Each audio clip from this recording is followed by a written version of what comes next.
Quand nous cause investissement, nous pas forcément pense bonne compagnie l'assurance. Quand nous pense bonne compagnie l'assurance, nous pensons surtout protection individuelle et aussi protection de bonne quelque chose qui nous est là. Mais avec l'évolution dans le cadre légal et avec les temps, de plus en plus, bonne compagnie d'assurance peut permettre d'offrir des produits d'investissement.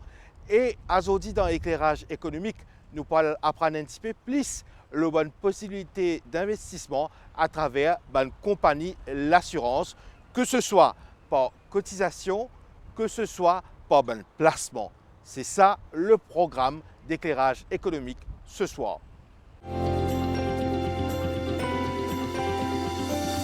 Bharati Bhola Bisounout, Senior Manager Insurance Supervision à la FSI. Aujourd'hui, avec vous, nous pourrons prendre un petit peu plus par rapport au cadre légal qui est par rapport à l'assurance vie et aussi les autres produits qui gagnent tendance à être associés avec l'assurance vie. Dis-nous un petit peu ça.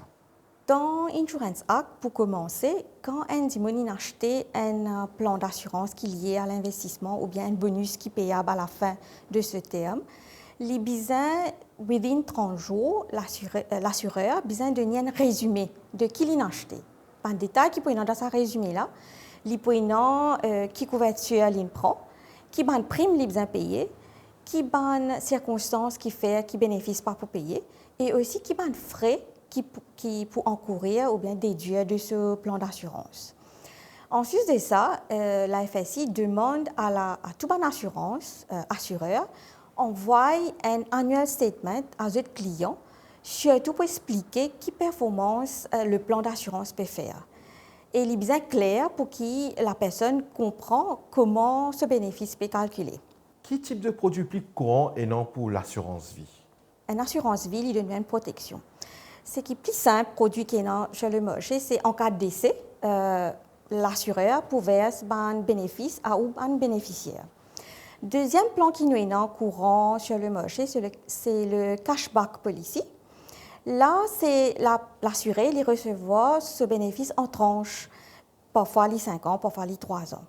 Et il y a une variation dans ce plan-là. Par exemple, il y a certains cashbacks qui sont aussi associés avec un bonus tout au long du terme ou tranche de paiement. Et ensuite, à la fin, ou dernière tranche, plus au bonus. Maintenant, il y a les autres produits qui lient plutôt l'investissement et aussi une protection. Nous appelons ça Unit Link Policy normalement. Quand une compagnie d'assurance peut vendre un Unit Link, il ouvert un policy account pour le client. Sous sa policy account, l'assureur propose différents fonds d'investissement aux clients. Il y a un choix, un fonds d'investissement conservateur, il y a un fonds d'investissement à plus grand risque et aussi une combinaison entre les deux extrêmes. Là, le client est dans le choix choisir qui fonds d'investissement il peut prendre. Le client qui peut prendre un produit d'assurance lié à l'investissement, une affaire qu'il a besoin de bien comprendre, c'est plus le gain sur un fonds d'investissement est élevé, le risque aussi peut élevé. Quelque chose que le public bien connaît avant de prendre tel produit ou non? Par exemple, qui prime supposé payer, combien il est temps, parce que c'est un produit à long terme, il bien connaît si pas capable d'allouer sa budget-là à sa période de terme de l'assurance. Deuxième, qu'il bien connaît, quels sont les risques liés à sa fonds d'investissement-là. Troisième, qu'il bien connaît, souvent dans une police d'assurance, nous trouvons un terme comme policy account, fund value, surtout pour un produit qui est lié à l'investissement. Le public, il bien connaît comment calculer sa bénéfice-là quand il est lié avec l'investissement. Comment se faire, qui est pour gagner, qui garantit, qui pas garanti là-dedans.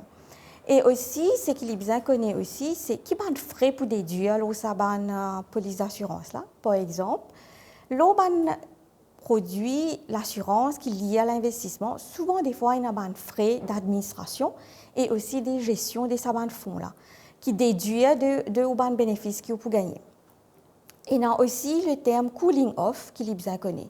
Par exemple, il arrive souvent un dimoun, il get un produit, il a envie de prendre lui, mais après une période de réflexion, disons, il trouvait qu'il n'est pas si bien prendre ça. Normalement, une compagnie d'assurance donne un cooling off period, une période de réflexion de 30 jours. Cooling off, si je ne peux pas mettre en termes simples, c'est une période de réflexion qui l'assuré donnait à ce ban client. Normalement, les 30 jours de la date de l'achat du police d'assurance. Ban client, je finis par un produit, mais je peux trouver, je ne suis pas trop satisfait au produit là, c'est pas ça que je suis rodé, etc. Mais là, dans ces 30 jours là, je suis capable de cancel sa police d'assurance là et je regagne ce ban remboursement des primes. Souvent, des fois, le retour de l'investissement est lié à une situation économique qui peut prévaloir à ça à l'époque-là et aussi aux valeurs du marché. Il n'est pas nécessairement qu'il y ait gagner un retour qu'il peut expect.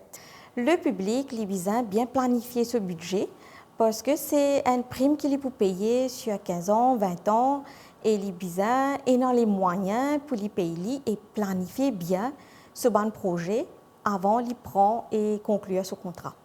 Bharati Bhola Bizunot, Senior Manager Insurance Supervision FSC, merci beaucoup pour tous ces détails que vous partagez avec nous là. Merci, Dr. Koublal.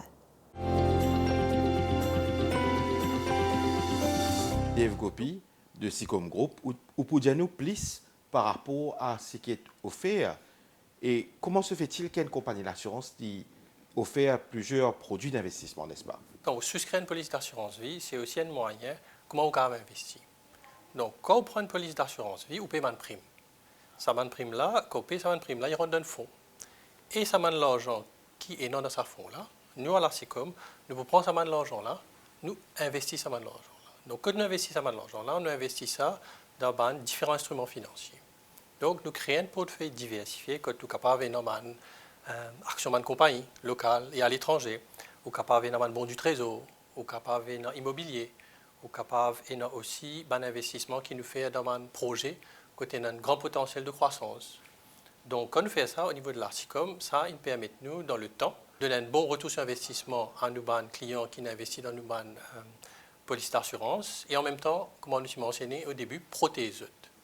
Donc, cela fait presque 50 ans, la SICOM, qui nous gère un investissement. Donc, nous gérons un investissement pour un plan d'assurance vie, pour un plan pension et deux types de plans.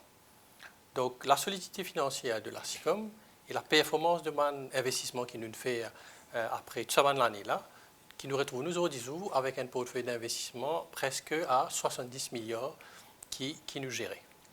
Justement, à Jeune Payag, nous payons aux investissements en général. Quand un membre public, un individu ou une compagnie vient vers eux qui a un produit d'investissement qui est énorme pour sa là, sa compagnie là, décider dans qui il mettre ce casse. Par exemple, nous avons un produit comme Max Invest, nous avons un produit comme SICOM G3+. C'est un produit qui donne ce type d'investissement-là aux clients qui nous ont. Nous avons aussi, en second lieu, un produit comme nous, plan d'assurance études, qui aide les Mauriciens à investir dans l'éducation des enfants, qui aussi avec une certitude que si en cas de besoin, pour une somme assurée qui peut être payée à eux si en cas de besoin. Nous avons aussi un fonds pension personnel qui aide nos clients pour planifier et investir pour cette retraite, pour qu'ils se fassent ça plus tôt, c'est mieux, parce qu'à la longue, ils sont capables d'assurer une retraite confortable et paisible.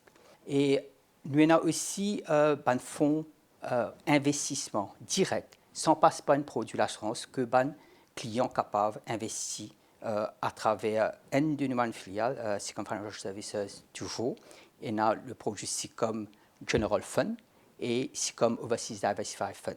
C'est un fonds qui aide ces clients-là qui ont un exposure à un instrument financier, que ce soit sur la bourse, sur le marché local, que ce soit à l'étranger. Quand nous payons investissement à travers la SICOM, nous payons un capital sur l'origine tout propre, tout clair, et à nous dire 100 000 roupies ou 1 million de roupies, on transfère ça vers SICOM, bien sûr, en toute transparence, ça qu'a investi pour faire une petite chose.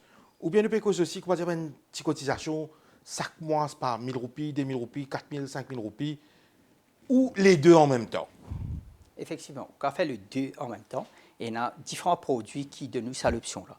Par exemple, on a un produit d'assurance vie, comme on appelle ça, un prime régulier, qui tout basé sur le produit ou choix qu'on fait, ou qu'à contribuer tous les mois et pour une période de 10 ans, 15 ans, 20 ans, 30 ans, dépendant de maturité au pays décidé. Et aussi, il y a une prime unique qu'on peut faire si on a un argent qui vous connaît, ou pas besoin de ça l'argent maintenant, ou pousser dans 3 ans, ou 5 ans, ou 10 ans, ou capable de placer avec nous à travers un de ces produits-là, que ce soit dans un terme dépôt, ou bien dans un produit investissement qui me dit là, un fonds qui nous gère là, et ça avec les temps pour les clients gagner un retour qui se pérodé avec le temps.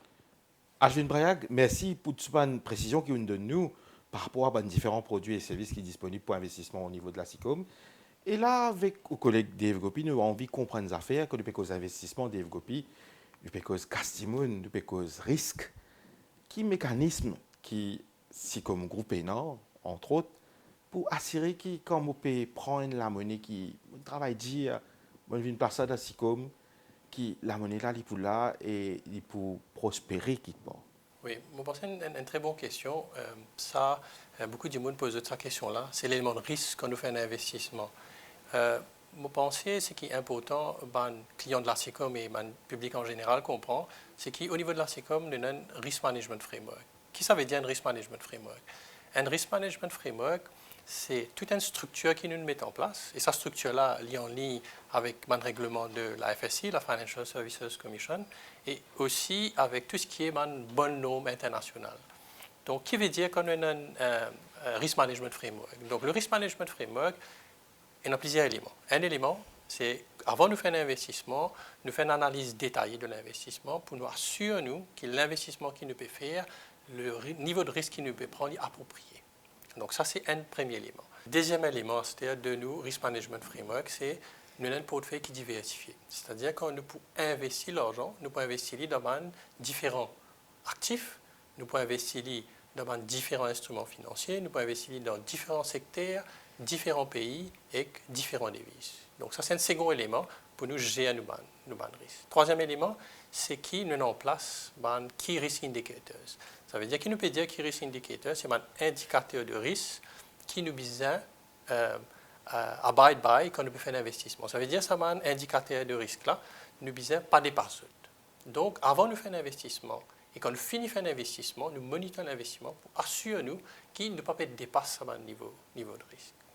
Et un autre point qui est très important dans ce risk management framework là, c'est qu'il y a une fonction, un département au niveau de la SICOM, c'est le risk department qui indépendamment, pensez ça à un point très important, c'est qu'indépendamment, le risk department, il assure que quand nous peut investir l'argent dans un client, comme on peut dire, beaucoup de monde parfois tracassé quand je pense à un investissement, c'est qu'indépendamment, ce risk department-là, il guette que tout investissement qu'il peut faire au niveau du groupe, un investissement-là, effectivement, peut suivre un indicateur de risque-là qui ne peut pas dépasser un indicateur de risque-là. Ashwin Brayag, Dave Gopi, merci beaucoup. Avec plaisir, c'est nous qui nous remercions.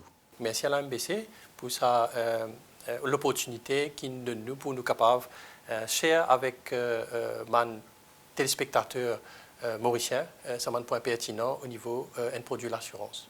Merci.